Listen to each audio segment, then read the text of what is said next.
ತ್ಯಕ್ವಾ ದೇಹಾಧ್ಯಾತ್ಮಭಾವಂ ಜೀವರೂಪೇ ಹೃದಯ ಸ್ಥಿತೆ ದೃಷ್ಟ್ವಾತ್ಮಭಾವಂ ತಂಚಾಪಿ ಹರಿಪಾದಾಬ್ಜ ಸಂಸ್ಥಿತಂ ಯದಾ ಪಶ್ಯತ್ಯಾಪರೋಕ್ಷಾತ್ ತದಾ ಮುಕ್ತಿಮುಪೈತ್ಯಸೌ.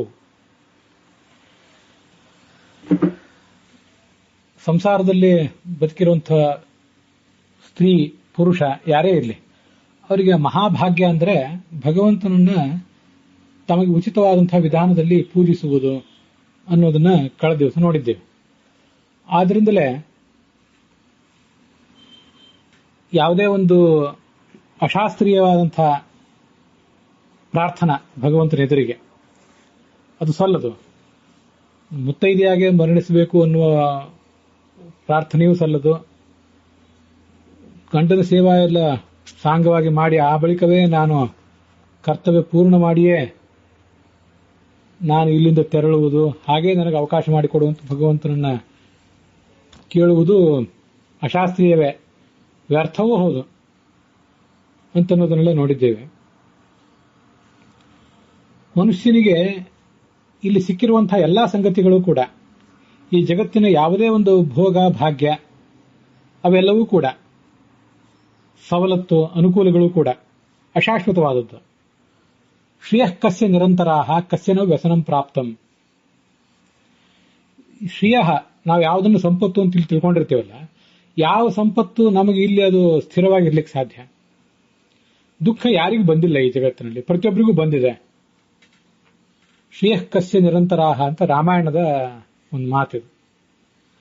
ನಾವು ಪಡ್ಕೊಂಡಿರುವಂತಹ ನಾವು ಯಾವುದನ್ನು ಸೌಭಾಗ್ಯ ಅಂತ ನೆಚ್ಕೊಂಡಿದ್ದೇವೆ, ಯಾವುದೊಂದು ದೊಡ್ಡ ಅದೃಷ್ಟ ನಮ್ಮದು ಅಂತ ನೆಚ್ಕೊಂಡಿದ್ದೇವೆ, ಅದೆಲ್ಲವೂ ಕೂಡ ಅಶಾಶ್ವತವಾದದ್ದು,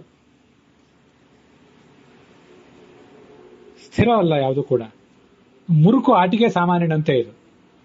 ಮಕ್ಕಳು ಬಹಳ ಹಠ ಮಾಡಿ ತಂದೆ ತಾಯಂದಿರಿಂದ ಪಡ್ಕೊಂಡಂತ ಕೆಲವು ಆಟಿಕೆ ಸಾಮಾನುಗಳನ್ನು ಬಹಳ ತನ್ಮಯತೆಯಿಂದ ಕೆಲವು ಕಾಲ ಆಡ್ತವೆ. ಮುಂದೆ ಕೆಲವು ಕಾಲದ ನಂತರ ಆ ಆಟಿಕೆ ಸಾಮಾನು ಇನ್ನೊಂದಿಷ್ಟು ತಂದು ಕೊಟ್ಟರು ಅವುಗಳಿಗೆ ಬೇಕಾಗೋದಿಲ್ಲ. ಅಂಥ ಆಟಿಕೆ ಸಾಮಾನಿನಂತೆ ಇವೆಲ್ಲ ನಾವೀಗೇನು ನೋಡ್ತಾ ಇದ್ದೇವೆ. ಇವೆಲ್ಲ ಮುತ್ತೈದೆತನ ಅನ್ನುವಂಥದ್ದು ಕೂಡ ಅಂಥದೇ ಒಂದು ಮುರುಕು ಆಟಿಕೆ ಸಾಮಾನು ಮಾತ್ರ. ಹಾಗೆ ಆ ಮಾತು ನಾನು ಹೇಳಿದಾಗ ಮಾತು ಕ್ರೂರ ಅಂತ ನಿಮಗೆ ಕಾಣಬಹುದೇನೋ, ಹಾಗೆ ಅಂದ್ಕೋಬೇಕಾಗಿಲ್ಲ. ಶಾಸ್ತ್ರೀಯವಾದ ಮಾತನ್ನೇ ಹೇಳ್ತಿದ್ದೇನೆ. ಮುತ್ತೈದೆತನವೇ ಇರಲಿ, ಅನೇಕ ಜನ ಪತ್ನಿಯರನ್ನ ಅಥವಾ ಒಬ್ಬಳೇ ಪತ್ನಿಯರನ್ನ ಕಟ್ಟಿಕೊಂಡು ಬಹಳ ಸುಖವಾಗಿ ವೈಭವದಿಂದ ರಸಿಕತನದಿಂದ ಮೆರೆಯುವಂಥ ಒಂದು ಅನುಕೂಲ ಇರಲಿ, ಗಂಡಸಿನ ಅನುಕೂಲ ಇರಲಿ, ಅವೆಲ್ಲವೂ ಕೂಡ ಮುರುಕು ಆಟಿಕೆ ಸಾಮಾನ್ಯನಂತೆನೆ. ಮಕ್ಕಳು ಒಂದು ಮಗು ಇನ್ನೊಂದು ಮಗುವಿಗೆ ತನ್ನ ಹತ್ರ ಇರುವಂತಹ ಮುರುಕು ಆಟಿಕೆ ಸಾಮಾನನ್ನ ತೋರಿಸಿ, ನೋಡು ಇದು ನಿನ್ನ ಹತ್ರ ಇಲ್ಲ ಅಂತ ಆ ಆಟಿಕೆ ಸಾಮಾನನ್ನ ಅದರ ಎದುರಿಗೆ ಝಳಪಿಸ್ತಾ ಇರ್ತದೆ. ಆ ಇನ್ನೊಂದು ಮಗು ಅದನ್ನ ಹತ್ರ ಇಲ್ಲದೆ ಹೋಯ್ತಲ್ಲ ಆ ವಸ್ತು ಅಂತ ಅದ್ರ ಬಗ್ಗೆ ಚಟಪಡಿಸ್ಲಿಕ್ಕೆ ಶುರು ಮಾಡ್ತದೆ. ಅದಕ್ಕಾಗಿ ಎರಡು ಮಕ್ಕಳು ಜಗಳ ಆಡಿದ್ರು ಆಡಿವೆ, ಅಥವಾ ಇನ್ನೊಂದು ಮಗು ತನ್ನ ತಂದೆ ತಾಯಿಗಳ ಹತ್ರ ಹೋಗಿ ಅವರನ್ನ ಕಾಡಿಸಿ ಪೀಡಿಸಿ ಅಂತ ವಸ್ತುವನ್ನು ತಾನೂ ದೊರಕಿಸಿಕೊಂಡಿತ್ತೆ. ಎಷ್ಟೊತ್ತು ಮುಂದೆ ಈ ಮಗುವಿನ ಆ ಮಗುವಿನ ಎರಡೂ ಮಕ್ಕಳ ಆಟಿಕೆ ಸಾಮಾನು ಕೂಡ ಎಲ್ಲೋ ಮಣ್ಣು ಪಾಲಾಗಿ ಬಿದ್ದಿರ್ತದೆ. ಅವು ಮತ್ತೊಂದು ವಸ್ತುವಿನ ಜೊತೆ ಆಡ್ಲಿಕ್ಕೆ ಹೋಗಿರ್ತವೆ. ಅದನ್ನ ತಗೊಂಡು ಆಡು, ಅಷ್ಟು ಕಷ್ಟಪಟ್ಟಿದೆಯಲ್ಲ ಅದಕ್ಕಾಗಿ ಅಂತ ಹೇಳಿದ್ರೆ ಅವುಗಳಿಗೆ ಅದು ಬೇಕಾಗೋದೇ ಇಲ್ಲ. ಹಾಗೆ ನಾವು ಗಳಿಸಿರುವಂತಹ ಸ್ಥಾನ ಮಾನ ಸೌಭಾಗ್ಯ ಅನುಕೂಲಗಳು ಎಲ್ಲವೂ ಕೂಡ ಮುರುಕು ಆಟಿಕೆ ಸಾಮಾನುಗಳಂತೆ ಅಂತನ್ನುವುದು ನಮಗೊಂದು ಯಾವತ್ತೂ ಇರಬೇಕಾದಂಥ ಎಚ್ಚರ. ಮನುಷ್ಯ ಶ್ರವಣ ಮಾಡಿ ಮನನ ಮಾಡಿ ಧ್ಯಾನ ಮಾಡಿ ಆ ಮೂಲಕ ಪರೋಕ್ಷ ಜ್ಞಾನ ಪಡೆದು ಮಾನಸಾಪರೋಕ್ಷ ಪಡೆದು, ಮಾನಸಾಪರೋಕ್ಷ ಆದಮೇಲೆ ಸ್ವರೂಪಾಪರೋಕ್ಷ ಪಡೆದು ಮುಂದೆ ಮುಕ್ತನಾಗುವಂತಹ ಒಂದು ದೀರ್ಘವಾದ ಸಾಧನ ಜೀವನದಲ್ಲಿ ಇಂಥ ಯಾವುದೇ ಮುತ್ತೈದೆತನದ ಮರಣವಾಗಲಿ ಮತ್ತೊಂದು ಯಾವುದೋ ಭಾಗ್ಯವಾಗಲಿ ಇದಕ್ಕೇನೂ ಪಾತ್ರವೂ ಇಲ್ಲ. ಧರ್ಮದಿಂದ ಬದುಕುವುದು ಮುಖ್ಯ ಅಷ್ಟೇ. ಧರ್ಮೇ ಮತಿರ್ಭವತುವ ಸತತೋತ್ಥಿತಾನಾಂ ಕುರ್ವನ್ನೇವ ಇಹ ಕರ್ಮಾಣಿ. ಸನ್ಯಾಸಿಯಾಗಿ ಬ್ರಹ್ಮಚಾರಿಯೋ ಗೃಹಸ್ಥನೋ ವಾನಪ್ರಸ್ಥನೋ ಸನ್ಯಾಸಿಯೋ ಬ್ರಾಹ್ಮಣಾದಿ ಯಾವುದೋ ವರ್ಣವೋ, ಯಾವ ವರ್ಣ ಯಾವ ಹಿನ್ನೆಲೆ ನಿನಗೆ ಪ್ರಾಪ್ತವಾಗಿದೆ ಇಹ ಅಂಥ ಹಿನ್ನೆಲೆಯಲ್ಲಿ ಕರ್ಮ ಮಾಡ್ತಾ ಹೋಗುವುದಷ್ಟೇ ಮಹಾಭಾಗ್ಯ. ಅದಕ್ಕಿಂತ ಹೊರತಾಗಿ ಬೇರೆ ಏನೂ ಇಲ್ಲ. ಇಷ್ಟನ್ನೆಲ್ಲ ಹೇಳಿದಾಗ ಅನೇಕ ಜನರು ಎಲ್ಲ ತತ್ವಜ್ಞಾನ ಅಂತನ್ನೋದು ಸರಿ, ಇದು ನೀವು ಹೇಳಿದ ಸರಿ, ತಾತ್ವಿಕ ವಿಷಯಗಳನ್ನು ಸರಿ. ಆದರೆ ಮನುಷ್ಯನ ಮನಸ್ಸು ಭೌತಿಕವಾದ ವಾತಾವರಣದಲ್ಲಿ, ಭೌತಿಕವಾದಂತಹ ಸಂಗತಿಯಲ್ಲಿ ಸಿಲುಕಿರ್ತದಲ್ಲ, ಅವರಿಗೆ ಆ ಕಾಂಪೆನ್ಸೇಟ್ ಆಗಲಿಕ್ಕೆ, ಕಳ್ಕೊಂಡವರಿಗೆ ಏನನ್ನು ಕಳ್ಕೊಂಡಿದ್ದಾರೆ, ಏನು ಸಂಕಟ ಅವರಿಗೆ ಆಗಿದೆ, ಆ ಸಂಕಟವನ್ನು ಪರಿಹಾರ ಮಾಡಿಕೊಳ್ಳಿಕ್ಕೆ ಬೇಕಾದಂತಹ ಏನು ವಾಸ್ತವಿಕವಾದ ಮಾರ್ಗ ಏನಿದೆ. ಪುರುಷರಾದರೆ ಚಿಕ್ಕ ವಯಸ್ಸಿನಲ್ಲೇ ಪತ್ನಿ ಮರಣ ಹೊಂದಿದ್ರೆ ತಾವೇನೋ ಅಗ್ನಿಹೋತ್ರ ಇತ್ಯಾದಿಗಳನ್ನು ಮಾಡಬೇಕು ಅನ್ನುವವರಂತೆ ಇನ್ನೊಂದು ಮದುವೆ ಮಾಡ್ಕೋತಾರೆ. ಮೊದಲನೇ ಮದುವೆ ಮಾಡ್ಕೊಂಡವರಾಗ್ಲಿ, ಎರಡನೇ ಮದುವೆ ಮಾಡ್ಕೊಂಡವರಾಗ್ಲಿ, ಎಲ್ಲರೂ ಅಗ್ನಿಹೋತ್ರ ಮಾಡೇ ಮಾಡ್ತಾರಂತಿಲ್ಲ. ಅಗ್ನಿಹೋತ್ರದ ಅರ್ಥವೇ ಗೊತ್ತಿರೋದಿಲ್ಲ ಅನೇಕ ಜನರಿಗೆ. ಮದುವೆ ಮಾಡ್ಕೊಳ್ಬೇಕು ಅಂತ ಅನಿಸಿತು, ಶಾಸ್ತ್ರದಲ್ಲಿ ಅವರಿಗೆ ಅನುಕೂಲ ಇದೆ, ಅದಕ್ಕಾಗಿ ಮಾಡಿಕೊಂಡ್ರು. ಇವರು ಯಾವ ರೀತಿಯಾದಂತಹ ಪರಿಹಾರ ಉಪಾಯಗಳನ್ನ ಕಂಡುಕೋಬೇಕು, ಇದ್ದದ್ದನ್ನ ಕಳ್ಕೊಂಡದ್ದನ್ನು ಮರಿಬೇಕಾದ್ರೆ ಮಾಡಬೇಕೇನನ್ನ, ಆ ಶೂನ್ಯವನ್ನು ತುಂಬುವಂಥ ಅನುಸಂಧಾನ ಯಾವುದು ಅಂತ ಸಾಮಾನ್ಯವಾಗಿ ಕೇಳ್ತಾರೆ. ಎಲ್ಲದಕ್ಕೂ ತತ್ವಜ್ಞಾನ ಒಂದೇ ಮಾರ್ಗ, ಅದನ್ನ ಬಿಟ್ಟು ಬೇರೆ ಯಾವುದನ್ನು ಯಾರೂ ಹೇಳಲಿಕ್ಕೂ ಸಾಧ್ಯ ಇಲ್ಲ, ಯಾರೂ ಆಚರಿಸಲಿಕ್ಕೂ ಸಾಧ್ಯ ಇಲ್ಲ. ಹೇಳುವುದು ಸುಲಭ, ಆಚರಿಸುವುದು ಕಷ್ಟ, ಗೊತ್ತಿದೆ ನನಗೂ, ಇಲ್ಲ ಅಂತಲ್ಲ. ಆದ್ರೆ ಇದನ್ನು ಬಿಟ್ಟು ಬೇರೆ ಮಾರ್ಗ ಇಲ್ಲ. ನಾವು ಹಿಂದೆ ಏನಾಗಿದ್ದೆವು, ಅದಕ್ಕಿಂತ ಮುಂಚೆ ಏನಾಗಿದ್ದೆವು, ಈಗೇನಾಗಿದ್ದೇವೆ ಅಂತ ಅನ್ನೋದನ್ನು ವಿಚಾರ ಮಾಡಿ ಆ ಪ್ರಕಾರ ನಡೆದುಕೊಳ್ಳುವುದೇ ಯೋಗ್ಯ. ಇಂಥದನ್ನೆಲ್ಲ ವಿಚಾರ ಮಾಡ್ತಾ ಹೋದಾಗ ಅನೇಕ ಸಂಗತಿಗಳು ನಮ್ಮ ಕಣ್ಣು ಮುಂದೆ ಬಂದವು. ಈ ಕ್ರೈಸ್ತರಲ್ಲಿ ಸನ್ಯಾಸಿನಿಯರಾಗ್ತಾರೆ, ಅವರು ನನ್ಸ್ ಆಗ್ತಾರೆ. ಅವರು ನನ್ಗಳು ಆದಾಗ ಎಲ್ಲಾ ಕ್ರೈಸ್ತ ಪಂಥಗಳಲ್ಲೂ ಆ ಥರ ಇಲ್ಲದೆ ಇರಬಹುದು. ಕೆಲವರು ಕ್ರಿಸ್ತನನ್ನೇ ಪತಿ ಅಂತ ಭಾವಿಸ್ತಾರೆ. ನಮ್ಮಲ್ಲಿ ಎಲ್ಲಾ ಸ್ತ್ರೀಯರು ಕೂಡ ಆ ಥರದ ಭಗವಂತನನ್ನು ತಮ್ಮ ಪತಿ ಅಂತ ಉಪಾಸನೆ ಮಾಡುವ ಅವಕಾಶ ಇಲ್ಲ. ಭಗವದ್ ಭರ್ತೃತಾಯೋಗ್ಯ ಕಾಶ್ಚಿತ್ ಅಪ್ಸರಸ ಸ್ತ್ರೀಯ, ಕೆಲವೇ ಕೆಲವು ಅಪ್ಸರ ಸ್ತ್ರೀಯರು ಮಾತ್ರ ಭಗವಂತನನ್ನು ತನ್ನ ಗಂಡ ಅಂತ ಉಪಾಸನೆ ಮಾಡಬೇಕು. ತದನ್ಯಾಸ ಮಹಾನ್ ದೋಷ ಭಗವದ್ ಭರ್ತೃತಾ ಸ್ಮೃತವು. ಆ ಕೆಲವರನ್ನು ಹೊರತುಪಡಿಸಿದ್ರೆ ಉಳಿದವರೆಲ್ಲರೂ ಕೂಡ ಭಗವಂತನನ್ನು ಗಂಡ ಅಂತ ಭಾವಿಸುವುದು ಮಹಾ ದೋಷಕ್ಕೆ ಕಾರಣ ಆಗ್ತದೆ ಅಂತ ಭಾಗವತ ತಾತ್ಪರ್ಯ ಎಚ್ಚರಿಸಿದೆ. ಹಾಗಾಗಿ ಭಗವಂತನನ್ನ ಗಂಡ ಅಂತ ಎಲ್ಲರೂ ಉಪಾಸನೆ ಮಾಡುವಂತಿಲ್ಲ. ಗಂಡ ಅಂತ ಉಪಾಸನೆ ಮಾಡಬೇಕಾದಳು ಲಕ್ಷ್ಮೀದೇವಿ ಮತ್ತು ಕೆಲವು ಜನ ಅಪ್ಸರ ಸ್ತ್ರೀಯರು ಮಾತ್ರ. ಉಳಿದವರೆಲ್ಲ ತಮ್ಮ ದೇವತಾ ಸ್ತ್ರೀಯರು ಕೆಲವರು ಅವನನ್ನ ಮಾವ ಅಂತರು, ಸರಸ್ವತಿ ಅಂತವರು ಕೆಲವು ಬಾರಿ ಆ ಭಗವಂತನನ್ನೇ ತನ್ನ ಮಗ ಅಂತಲೂ ಉಪಾಸನೆ ಮಾಡ್ತಾಳೆ. ಇದನ್ನು ಹಿಂದೆ ನಾವು ನೋಡಿದ್ದೇವೆ. ವಾಗ್ವೈ ಮಾತಾ ಪ್ರಾಣಃ ಪುತ್ರ ಅಂತ ಐತರೇಯ ಉಪನಿಷತ್ತು.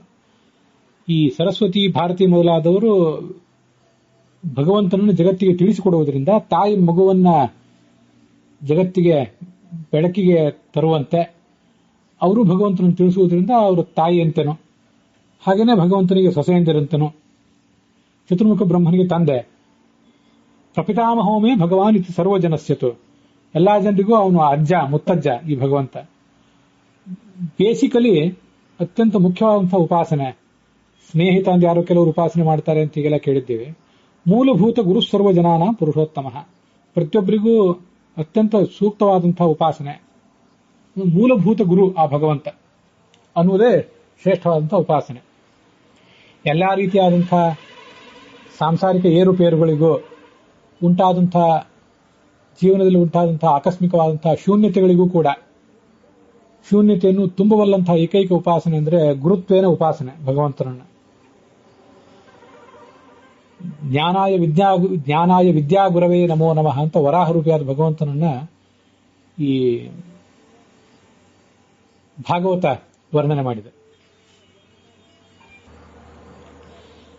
ಇಂಥ ಉಪಾಸನೆಗಳನ್ನೆಲ್ಲ ಅವರು ಮಾಡ್ತಾ ಹೋಗಬೇಕು ಅಂತಾಯ್ತು. ಒಟ್ಟಾರೆ ಈ ಎಲ್ಲ ಉಪಾಸನೆಗಳನ್ನು ಮಾಡ್ತಾ ಅವರು ತಮ್ಮ ಜೀವನವನ್ನು ಮುಂದುವರಿಸುವಾಗ ಅವರಿಗೆ ಅನುಕೂಲಕರವಾದಂತಹ ವಾತಾವರಣವನ್ನು ಸುತ್ತಮುತ್ತಲಿದ್ದವರೆಲ್ಲರೂ ಕೂಡ, ಸ್ತ್ರೀಯರೇ ಆಗಲಿ ಪುರುಷರೇ ಆಗಲಿ ಒಟ್ಟಾರೆ ಸಮಾಜವೇ ಆಗಲಿ, ಅವರಿಗೊಂದು ಅನುಕೂಲಕರವಾದಂತಹ ವಾತಾವರಣವನ್ನು ಮಾಡಿಕೊಡಬೇಕು ಅಂತ ನಾನು ಹೇಳ್ತೇನೆ. ಇದರ ಬಗ್ಗೆ ಸಮೀಕ್ಷೆ ನಡೆಸಿದಾಗ ಅನೇಕ ಜನ ಸ್ತ್ರೀಯರು, ಪುರುಷರು, ಚಿಕ್ಕ ವಯಸ್ಸಿನವರು, ವಯಸ್ಸಾದವರು ಅನೇಕ ಜನರು ಕೂಡ ಇದೇ ಅಭಿಪ್ರಾಯನೇ ಹೇಳಿದರು. ಯಾವ ದೃಷ್ಟಿಯಿಂದಲೂ ಅವರು ಅಮಂಗಲರಲ್ಲ. ಸ್ವಧರ್ಮದಲ್ಲಿದ್ದವರು ಯಾವ ದೃಷ್ಟಿಯಿಂದಲೂ ಅಮಂಗಲರಲ್ಲ. ಪವಿತ್ರಾಣಾಂ ಪವಿತ್ರನಾದ ಮಂಗಲಾನಾಂ ಮಂಗಲನಾದ ಭಗವಂತ ನಮಗೆ ಬಿಂಬನಾಗಿದ್ದಾನೆ, ನಾವು ಅವನು ಪ್ರತಿಬಿಂಬರಾಗಿದ್ದೇವೆ.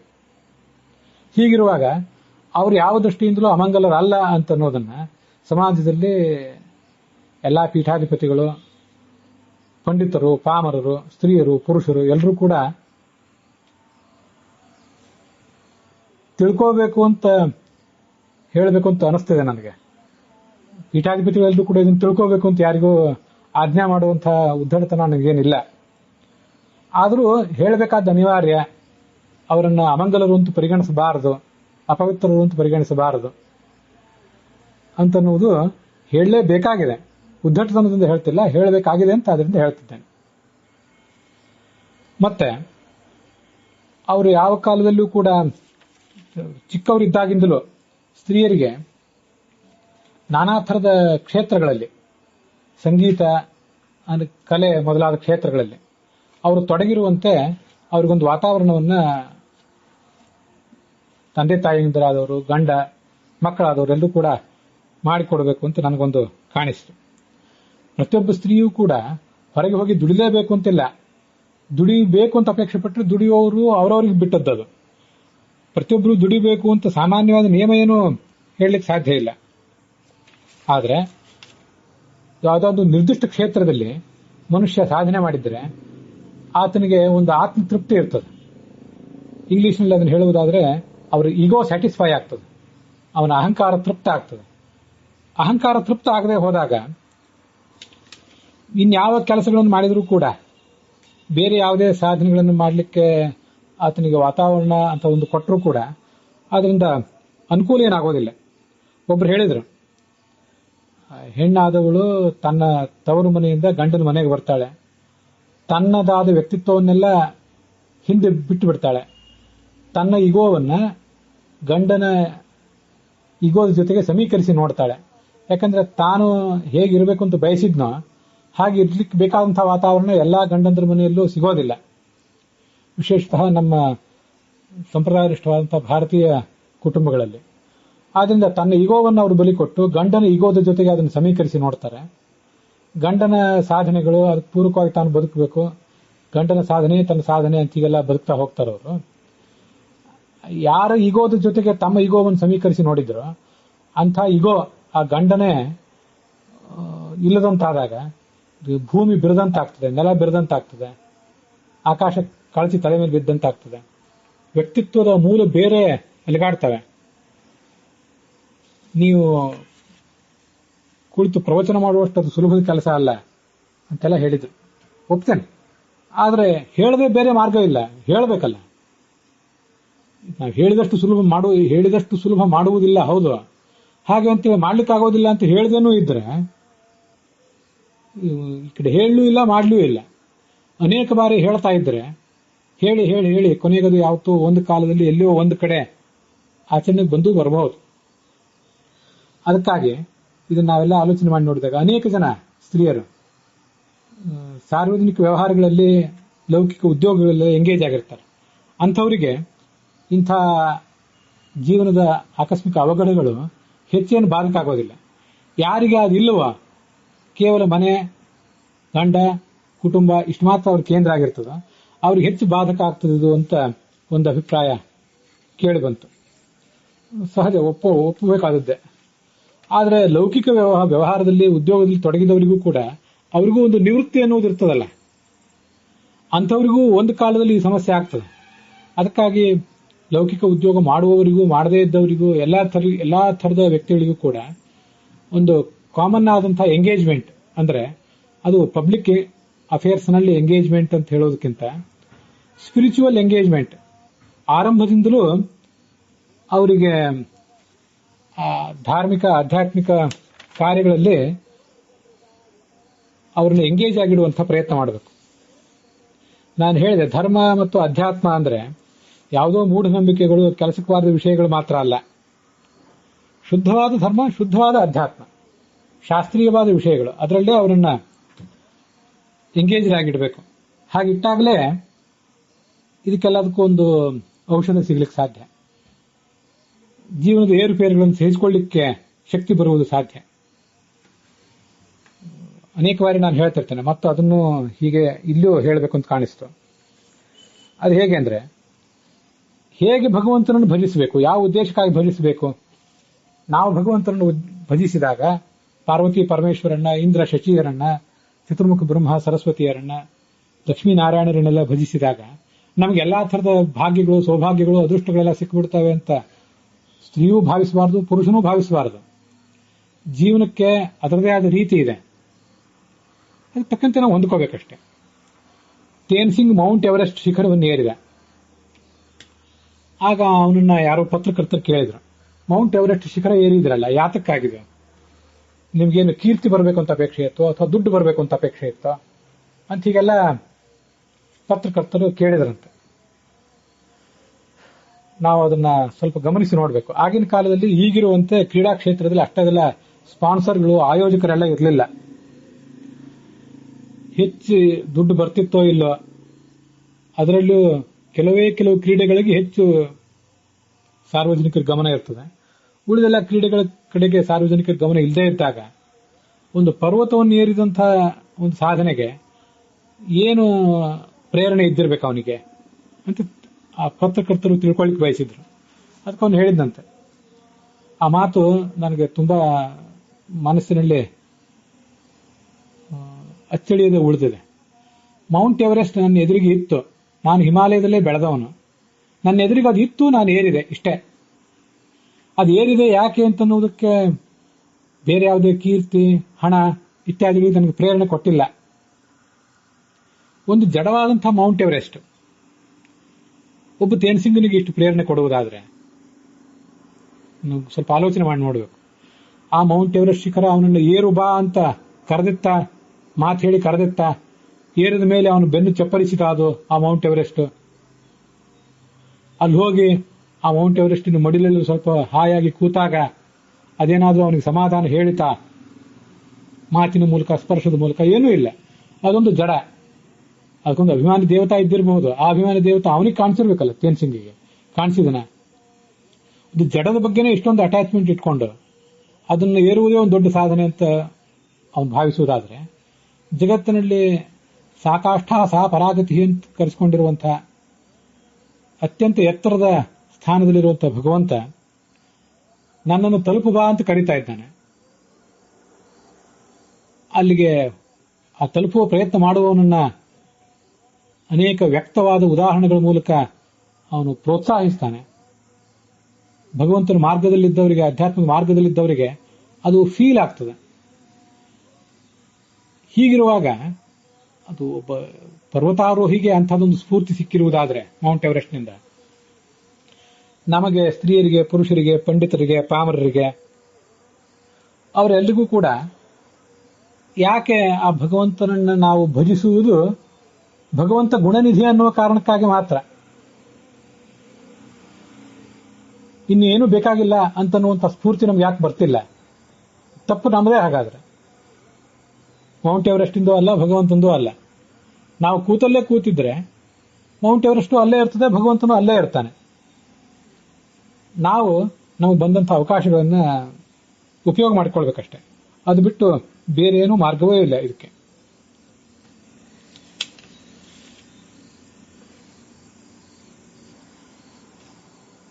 ನಾನು ನಿಮಗೆ ಇದನ್ನು ಹೇಳಬೇಕು ಅಂತ ಬಯಸ್ತೇನೆ. ನೀವು ಇಂಥ ಸ್ಥಿತ್ಯಂತರಗಳಲ್ಲಿ ಅದನ್ನ ಸ್ಥಿತ್ಯಂತರಗಳನ್ನು ದೃಢವಾದ ಮನಸ್ಸಿಂದ ಎದುರಿಸಿ ಸಮಾಜಕ್ಕೆ, ಮುಂದಿನ ಪೀಳಿಗೆಗಳಿಗೆ ಒಂದು ಮಾದರಿ ಆಗಬೇಕು.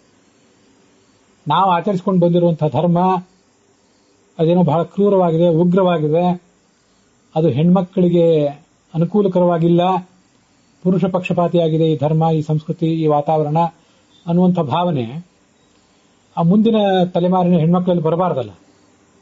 ಹಾಗೆ ಬರಬಾರದು ಅಂತಿದ್ರೆ ಅದಕ್ಕೊಂದು ಅನುಕೂಲಕರವಾದಂತಹ ವಾತಾವರಣ ಮಾಡುವುದು, ವಾತಾವರಣವನ್ನು ಸೃಷ್ಟಿ ಮಾಡುವುದು ಎಲ್ಲ ಪಂಡಿತರು, ಪಾಮರರು, ಪುರುಷರು, ಸ್ತ್ರೀಯರದು ಎಲ್ಲರದು ಕರ್ತವ್ಯ ಇದೆ.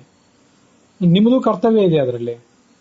ಹಾಗಿರುವಾಗ ನಾವು ಅಮಂಗಲರು ಅಂತಲೂ, ಪವಿತ್ರ ಅಂತಲೂ, ತಿರಸ್ಕೃತರು ಅಂತಲೂ ನೀವು ಯಾವ ಕಾರಣಕ್ಕೂ ನೀವು ಭಾವಿಸಬಾರದು.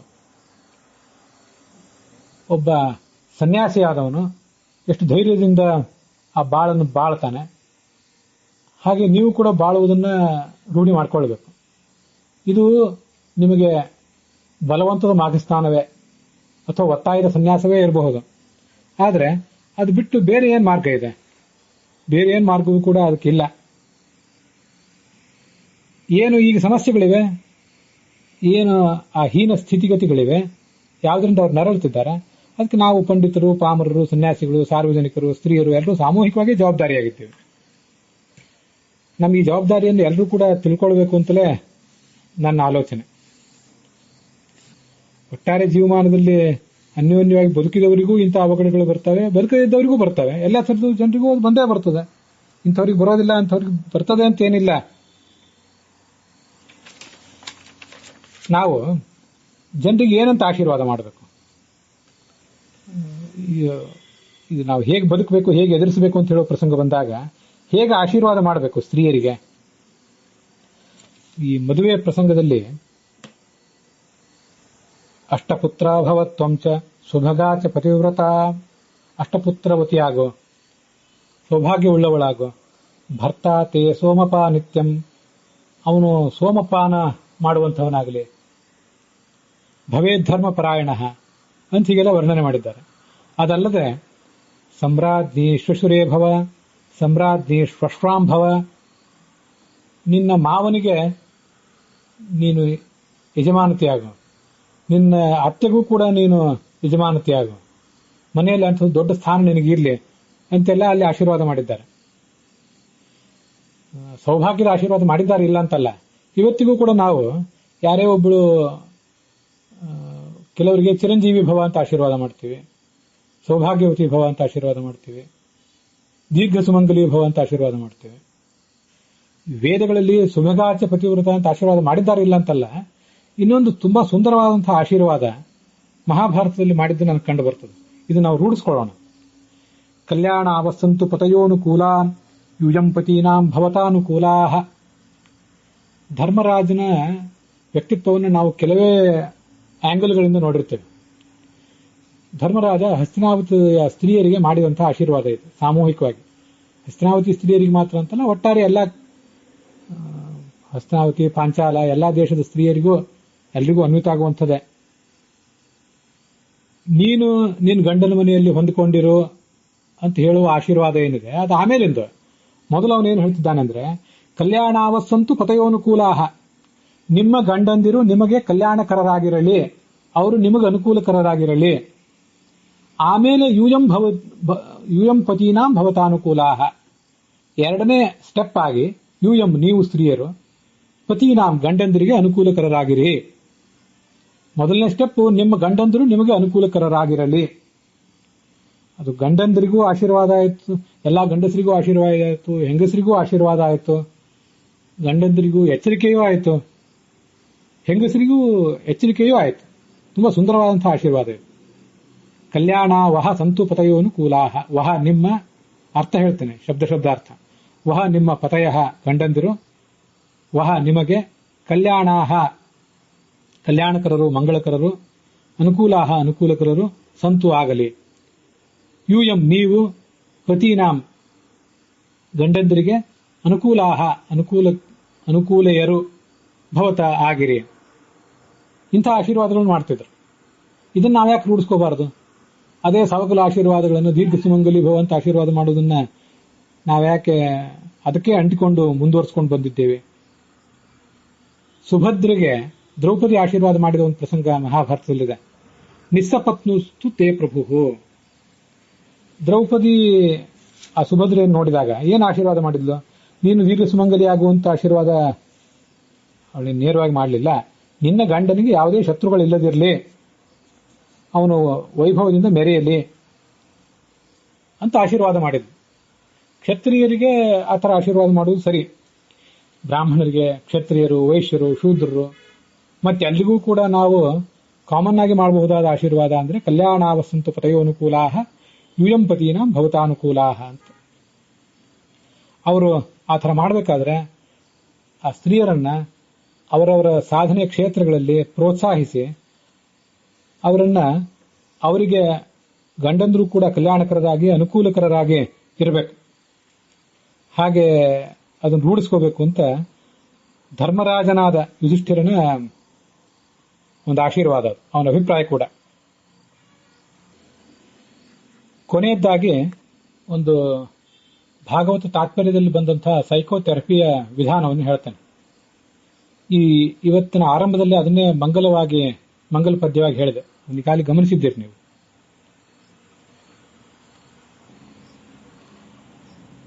ನೀವು ನಿಮ್ಮ ಬೆನ್ನ ಹುರಿಯನ್ನ ನೇರವಾಗಿಟ್ಕೊಂಡು, ಕುತ್ತಿಗೆಯನ್ನ ನೇರವಾಗಿಟ್ಕೊಂಡು, ನಿಮ್ಮ ಎದುರಿಗಿರುವಂತಹ ವಸ್ತುವಿನಲ್ಲಿ, ಯಾವುದಾದ್ರೂ ಒಂದು ವಸ್ತುವಿನಲ್ಲಿ ನಿಮ್ಮ ಗಮನ ದೃಷ್ಟಿ ಕೇಂದ್ರೀಕರಿಸಿ ಕೂತ್ಕೊಳ್ಳಿ, ಒಂದು ಸುಖಾಸನದಲ್ಲಿ ಅಥವಾ ಪದ್ಮಾಸನದಲ್ಲಿ. ನೀವು ಇವತ್ತು ಯಾವ ವಯಸ್ಸಿನಲ್ಲಿದ್ದೀರಿ, ಯಾವ ಅವಸ್ಥೆಯಲ್ಲಿದ್ದೀರಿ, ಯಾವ ಹಿನ್ನೆಲೆಯಲ್ಲಿ ಇದ್ದೀರಲ್ಲ, ಅದೆಲ್ಲವೂ ಕೂಡ ಇರುವಂಥದ್ದು ಮುಖ್ಯವಾಗಿ ನಿಮ್ಮ ದೇಹಕ್ಕೆ, ನಿಮ್ಮ ಆತ್ಮಕ್ಕೆ ಅಲ್ಲ ಅನ್ನೋದನ್ನ ನೀವು ಮನಗಾಣಬೇಕು. ಇಂಥವರ ಪತ್ನಿ ನೀವು ಅನ್ನುವುದು, ಇಂಥವರ ತಾಯಿ, ಇಂಥವರ ಅತ್ತೆ ಅನ್ನುವುದೆಲ್ಲವೂ ಕೂಡ ನಿಮಗೆ ಬಂದಿರುವಂತಹ ದೇಹಕ್ಕೆ ಸಂಬಂಧಪಟ್ಟದ್ದು. ತ್ಯಕ್ವಾ ದೇಹಾಧ್ಯಾತ್ಮಭಾವಂ, ಆ ದೇಹವೇ ಈ ಆತ್ಮ ಅಲ್ಲ ಅಂತನ್ನುವುದನ್ನ ನೀವು ಒಂದು ಬಾರಿ ಮನಗಾಣಬೇಕು. ನಿಮ್ಮ ಮನೆಯಿಂದ ಎಷ್ಟು ಅನಾಯಾಸವಾಗಿ ನೀವು ಹೊರಗೆ ಬರ್ತೀರಿ, ಹೊರಗೆ ನಿಂತು ನಿಮ್ಮ ಮನೆಯನ್ನೇ ನೀವು ನೋಡಬಲ್ಲಿರಿ. ಆ ಮನೆಗೇನಾದರೂ ಆಪತ್ತು ಬಂದಾಗ ಅಲ್ಲಿಂದ ಹೊರಗೆ ಬಂದು ಸುರಕ್ಷಿತವಾದ ಜಾಗದಲ್ಲಿ ನಿಲ್ತೀರಿ.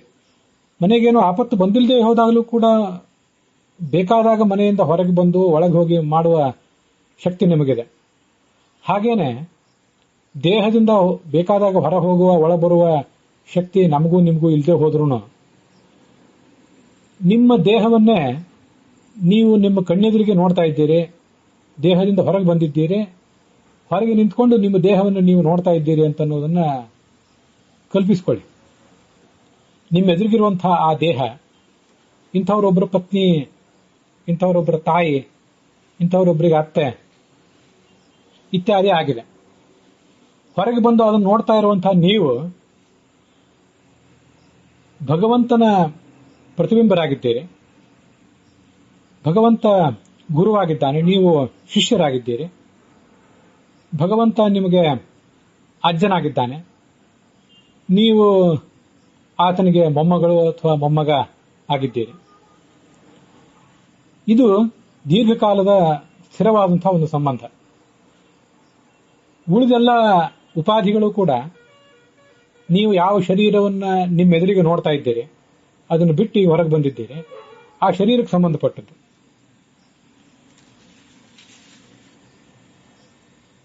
ಮುಂದಿನ ಹಂತವಾಗಿ ನೀವು ಆ ಭಗವಂತನ ಪಾದ ಕಮಲದಲ್ಲಿ ಕೂತ್ಕೊಂಡಿದ್ದೀರಿ ಅಂತ ಅನುಸಂಧಾನ ಮಾಡ್ಕೊಳ್ಳಿ. ಭಗವಂತನ ಪಾದ ಕಮಲದಲ್ಲಿ ನೀವು ಕೂತ್ಕೊಂಡಿದ್ದೀರಿ. ಭಗವಂತ ಅಜರ ಅಮರನಾಗಿದ್ದಾನೆ. ಹಸಿವು, ನೀರಡಿಕೆ ಇತ್ಯಾದಿ ಯಾವ ಬಾಧೆಗಳು ಕೂಡ ಆತನಿಗಿಲ್ಲ. ಯಹ ಅಪಿಪಾಸಃ ಸತ್ಯಸಂಕಲ್ಪ ಸೋನ್ವೇಷ್ಟವ್ಯ ಸಜಿಜ್ಞಾಸಿತವ್ಯ. ಯಾವುದೇ ಥರದ ಭೌತಿಕ ಸಂಗತಿಗಳು ಅವನನ್ನು ಮುಟ್ಟೋದಿಲ್ಲ. ಅಂತಹ ಭಗವಂತನ ಪ್ರತಿಬಿಂಬರಾಗಿ ಅವನ ಪಾದ ಕಮಲದಲ್ಲಿ ನೀವು ಕೂಡ ಕೂತಿದ್ದೀರಿ. ನೀವು ಆತ್ಮರಾಗಿದ್ದೀರಿ. ಅವನು ಬ್ರಹ್ಮನಾಗಿದ್ದಾನೆ, ಸ್ವಯಂ ಗುಣಪೂರ್ಣ. ನಿಮ್ಮಂಥವರೆಲ್ಲರನ್ನೂ ಕೂಡ ಗುಣಪೂರ್ಣರನ್ನಾಗಿ ಮಾಡುವಂತಹ ಬ್ರಹ್ಮತ್ವವೂ ಅವನಿಗಿದೆ. ಬ್ರಹ್ಮಯತಿ ಚ. ಅಂತಹ ಭಗವಂತನ ಪಾದ ಕಮಲದಲ್ಲಿ ನೀವು ಕೂತ್ಕೊಂಡಿದ್ದೀರಿ. ಹಾಗೆ ಭಗವಂತನ ಪಾದ ಕಮಲದಲ್ಲಿ ನೀವು ಕೂತ್ಕೊಂಡಿದ್ದೀರಿ ಅಂತ ಅನ್ನೋದನ್ನ ಸಾಕ್ಷಾತ್ಕರಿಸಿಕೊಳ್ಳಬೇಕಾಗಿದೆ ನೀವು. ಅದಕ್ಕೆ ಬೇಕಾದಂತಹ ಧ್ಯಾನವೊಂದನ್ನು ಮಾಡಿರಿ. ಈಗ ನೀವು ಮಾಡ್ತಾ ಇರುವುದು ಮಾನಸಿಕ ಧ್ಯಾನ ಮಾತ್ರ.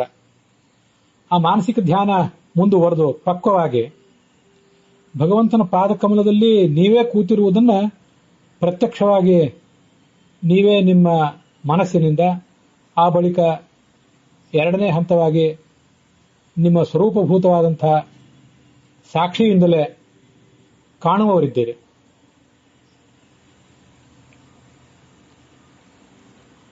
ಮತ್ತೆ ಅದರ ಫಲವಾಗಿ ಕೊನೆಗೆ ಒಂದು ಬಾರಿ ಆ ಭಗವಂತನ ಸನ್ನಿಧಾನವನ್ನೇ ತಲುಪುವವರಿದ್ದೀರಿ. ಆ ಭಗವಂತನ ಸನ್ನಿಧಾನವನ್ನು ತಲುಪುವವರೆಗೆ ಅನೇಕ ಥರದ ಇಂಥ ಏರುಪೇರುಗಳನ್ನೆಲ್ಲ ನೀವು ಇನ್ನೂ ಅನುಭವಿಸುವವರಿದ್ದೀರಿ, ಹಿಂದೆ ಕೂಡ ಅನುಭವಿಸಿದ್ದೀರಿ.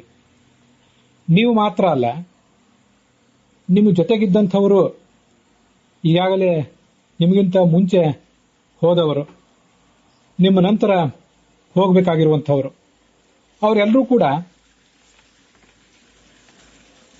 ಇಂಥ ಅನೇಕ ಏರುಪೇರುಗಳನ್ನು ಹಿಂದೆ ಅನುಭವಿಸಿದ್ದಾರೆ. ಈಗೂ ಕೂಡ ಅವರು ಅನುಭವಿಸುವವರಿದ್ದಾರೆ. ಇಂಥ ಅನೇಕ ಏರುಪೇರುಗಳನ್ನೆಲ್ಲ ಅವರೂ ಅನುಭವಿಸಿದ್ದಾರೆ, ನೀವು ಅನುಭವಿಸಿದ್ದೀರಿ ಅಂತಿರುವಾಗ ನೀವು ಯಾವತ್ತೂ ಭಗವಂತನ ಧ್ಯಾನದಲ್ಲೇ ಮಗ್ನರಾಗಿ ಇರುವಾಗ, ನಾನಿನ್ನ ಧ್ಯಾನದೊಳು ಇರಲು ಸದಾ, ಭಗವಂತನ ಧ್ಯಾನದಲ್ಲಿ ನಾನು ಮಗ್ನರಾಗಿರ್ತೇನೆ. ಹಿಂದೆ ಅನೇಕ ಏನೇನೋ ಆಗಿ ಹೋಗಿದೆ, ಮುಂದೂ ಅನೇಕ ಏನೇನೋ ಆಗಬೇಕಾಗಿದೆ. ಕೆಲವು ನಮಗೆ ಗೊತ್ತಿದೆ, ಕೆಲವು ನಮ್ಗೆ ಗೊತ್ತಿಲ್ಲ. ಅಷ್ಟಾದರೂ ಕೂಡ ನಾನು ನಿನ್ನ ಧ್ಯಾನದಲ್ಲಿ ಇರುವಂತೆ ನೀನು ನನಗೆ ಆಶೀರ್ವಾದ ಮಾಡೋ.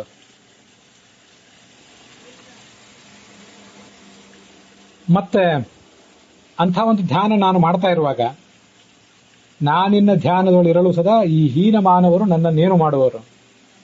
ಹೀನ ಮಾನವರು ಅಂದ್ರೆ ನಮ್ಮ ಸುತ್ತಮುತ್ತಿರುವಂತಹ ಎಲ್ಲರೂ ಕೂಡ ದುಷ್ಟರೇ ಏನಲ್ಲ, ಖಂಡಿತವಾಗಿ.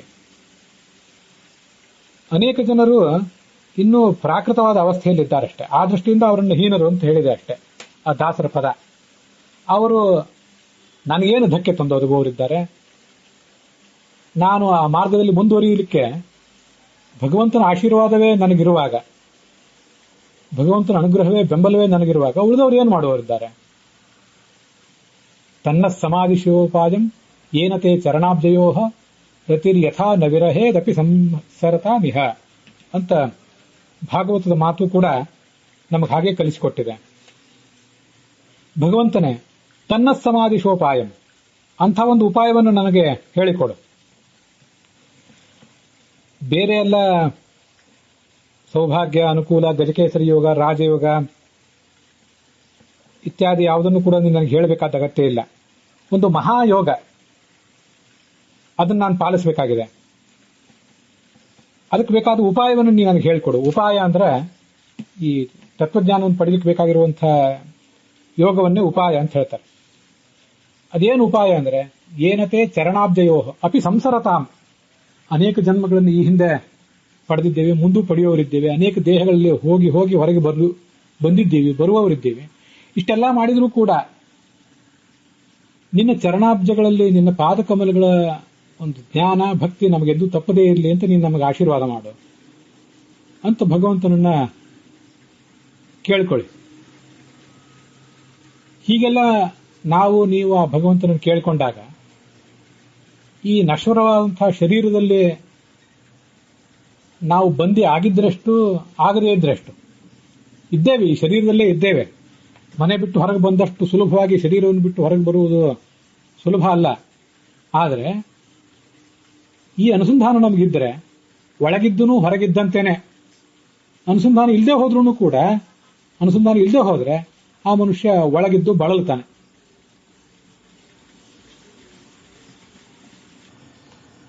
ಹೀಗೆ ಒಟ್ಟಾರೆ ನಿಮ್ಮೆಲ್ಲರ ಜೊತೆಗೆ ಪುರುಷರು, ಸ್ತ್ರೀಯರು, ಪಂಡಿತರು, ಪಾಮರರು ಇವ್ರ ಜೊತೆ ಇದನ್ನೆಲ್ಲ ಹಂಚಿಕೊಂಡಿದ್ದೇನೆ. ಲೌಕಿಕವಾದಂತಹ ಮತ್ತೆ ಆಧ್ಯಾತ್ಮಿಕವಾದಂತಹ ಶ್ರೀಮಂತವಾದಂತಹ ಅನುಭವ ಇದ್ದವರು ನಿಮ್ಮ ಅನೇಕ ಜನ. ವಿಷಯಗಳನ್ನ ಮಾನವೀಯ ದೃಷ್ಟಿಯಿಂದ ನೋಡುವಂತಹ ಅಂತಃಕರಣ ಇದ್ದವರು ಕೂಡ. ಹಾಗೇನೆ ಶಾಸ್ತ್ರಕ್ಕೆ, ಸಂಪ್ರದಾಯಕ್ಕೆ ಅಖಂಡವಾದಂತಹ ನಿಷ್ಠೆಯನ್ನು ತೋರಿಸುವಂತಹ ಮನೋಭಾವನೂ ನಿಮ್ಮದಿದೆ. ಒಟ್ಟಾರೆ ನಮ್ದೆಲ್ಲರದು ಕರ್ತವ್ಯ ಏನು ಅಂತನ್ನುವುದನ್ನ, ಎಲ್ಲರದೂ ಕರ್ತವ್ಯ. ಸಮಾಜದಲ್ಲಿ ಪೀಠಾಧಿಪತಿಗಳು, ಪಂಡಿತರು, ಪಾಮರರು, ಸ್ತ್ರೀಯರು, ಪುರುಷರು ಎಲ್ಲರದು ಕರ್ತವ್ಯ ಏನಿದೆ ಈ ದಿಶೆಯಲ್ಲಿ ಅಂತನ್ನುವುದನ್ನ ನಾವೆಲ್ಲ ತಿಳ್ಕೋಬೇಕಾ ಅನ್ನೋದಕ್ಕಾಗಿ ಹೇಳ್ತಿದ್ದೇನೆ. ಇಲ್ಲದೆ ಹೋದ್ರೆ ನಾವಿದನ್ನ ತುಂಬಾ ಜವಾಬ್ದಾರಿಯಿಂದ, ನಮ್ಮ ಜವಾಬ್ದಾರಿಯನ್ನ ಅರಿತು ಈ ಎಲ್ಲ ವಿಷಯಗಳನ್ನು ನಾವು ಆಚರಣೆಗೆ ತರದೇ ಹೋದ್ರೆ, ನಮ್ಮ ಮುಂದಿನ ಪೀಳಿಗೆಗೆ ಅದನ್ನು ನಾವು ಕೊಡದೆ ಹೋದ್ರೆ, ನಮ್ಮ ಮುಂದಿನ ಪೀಳಿಗೆ ಕಸ ಮತ್ತು ರಸ ಎರಡನ್ನೂ ಕೂಡ ಸಾರಾಸಗಟಾಗಿ ಎತ್ತಿ ತಿಪ್ಪೆಗೆ ಎಸೆದು ಬಿಡ್ತದೆ. ಕಸವನ್ನು ಮಾತ್ರ ಎಸೆದ್ರೆ ತೊಂದರೆ ಇಲ್ಲ, ರಸವನ್ನು ಎಸೆದು ಬಿಟ್ರೆ ರಸ ಏನು ಕಸ ಏನು ಅಂತ ತಿಳಿಯಲಾರದ ಪರಿಸ್ಥಿತಿಯಲ್ಲಿ ನಾವೇ ಇದ್ದೇವೆ ಇವತ್ತು. ನಮ್ಮ ಮುಂದಿನ ಪೀಳಿಗೆ ಇನ್ನೂ ಭಯಂಕರವಾದಂತಹ ಸ್ಥಿತಿಯಲ್ಲಿ ಇದ್ದಿತ್ತು ಅಂತ ಅನಿಸಿಬಿಡ್ತದೆ ನನಗೆ. ಹಾಗೆಲ್ಲ ಆಗಬಾರ್ದು ಅಂತಿದ್ರೆ ಯಾವುದು ಕಸ ಯಾವುದು ರಸ ಅಂತ ಅನ್ನೋದು ನಿರಂತರವಾದಂತಹ ಒಂದು ವಿಮರ್ಶೆಗೆ ಒಳಗಾಗ್ತಾ ಇರಬೇಕು. ಹಾಗಾದಾಗಲೇ ಪೂರ್ಣವಾಗಿ ನಮಗೆ ಕಸವನ್ನೆಲ್ಲ ಹೊರಗೆ ಹಾಕಿ ರಸವನ್ನು ಮಾತ್ರ ಇಟ್ಕೊಂಡು ನಮ್ಮ ಜೀವನವನ್ನು ಶ್ರೀಮಂತವಾಗಿ ಮಾಡ್ಕೊಳ್ಳಿಕ್ಕೆ ಆಗದೇ ಇರಬಹುದು. ಸ್ವಲ್ಪ ಮಟ್ಟಿಗಾದರೂ ಸಾಫಲ್ಯ ನಾವು ಬರುವುದು ವಿಮರ್ಶೆ ನಡೆದಿದ್ರೆ, ಆತ್ಮವಿಮರ್ಶೆ ಚಿಂತನೆ ನಡೆದಿದ್ರೆ. ಅದಿಲ್ಲದೆ ಹೋದ್ರೆ ಪೂರ್ಣವಾಗಿ ನಮ್ಮ ಸಂಸ್ಕೃತಿ, ನಮ್ಮ ಧರ್ಮ, ಅಧ್ಯಾತ್ಮ ಎಲ್ಲವೂ ಕೂಡ ಹಾಳಾಗಿ ಹೋಗಿಬಿಡ್ತದೆ. ಆವಾಗ ನಾವು ಇನ್ನೊಬ್ಬರನ್ನ ಈಗಿನ ತಲೆಮಾರೆಲ್ಲ ಕೆಟ್ಟ ಹೋಯಿತು ಅಂತ ಅನ್ನುವ ಪರಿಸ್ಥಿತಿಗೆ ನಾವು ಬರಬೇಕಾಗ್ತದೆ. ಮತ್ತೆ ಹಾಗೆ ನಾವು ಆಡಿದ ಮಾತುಗಳಿಗೆ ಏನು ಬೆಲೆನೂ ಇರೋಲ್ಲ. ಆ ಥರ ಆಡಿದ ಮಾತುಗಳಲ್ಲಿ ತಪ್ಪಾಗ್ತವೆ. ಯಾಕಂದ್ರೆ ಅಂತ ಪರಿಸ್ಥಿತಿ ಬರಲಿಕ್ಕೆ ನಾವೇ ಪರೋಕ್ಷವಾಗಿ ಕಾರಣರಾಗಿರ್ತೇವೆ. ಹಾಗಾಗಬಾರ್ದು ಅಂತಿದ್ರೆ ನಮ್ಮ ಜವಾಬ್ದಾರಿ ಅದನ್ನು ನಾವು ಈಗಲೇ ಅರ್ಥಕೊಳ್ಬೇಕು. ಅರ್ಥಕೊಂಡು ಆ ಮುಂದಿನ ಹೆಜ್ಜೆಗಳನ್ನು ಇಡಬೇಕು ಅಂತ ಹೇಳಲಿಕ್ಕೆ ಬಯಸ್ತೇನೆ. ಇದ್ರ ಬಗ್ಗೆ ಎಲ್ಲರೂ ಕೂಡ ಏನು ಅಭಿಪ್ರಾಯಗಳನ್ನು ಹೇಳಬೇಕು ಅಂತ ಏನಾದರೂ ಬಯಸಿದರೆ ಅದನ್ನ ಸಂಕೋಚವಿಲ್ಲದೆ ನನಗೆ ತಿಳಿಸಬೇಕು. ಶ್ರೀ ಧರ್ಮಾರ್ಪಣ ವಸ್ತು, ಕೃಷ್ಣಾರ್ಪಣ ವಸ್ತು ಅನ್ನೋದ್ರ ಬದಲಾಗಿ ಧರ್ಮಾರ್ಪಣ ವಸ್ತು ಅಂತ ಹೇಳಿದ್ದೇನೆ.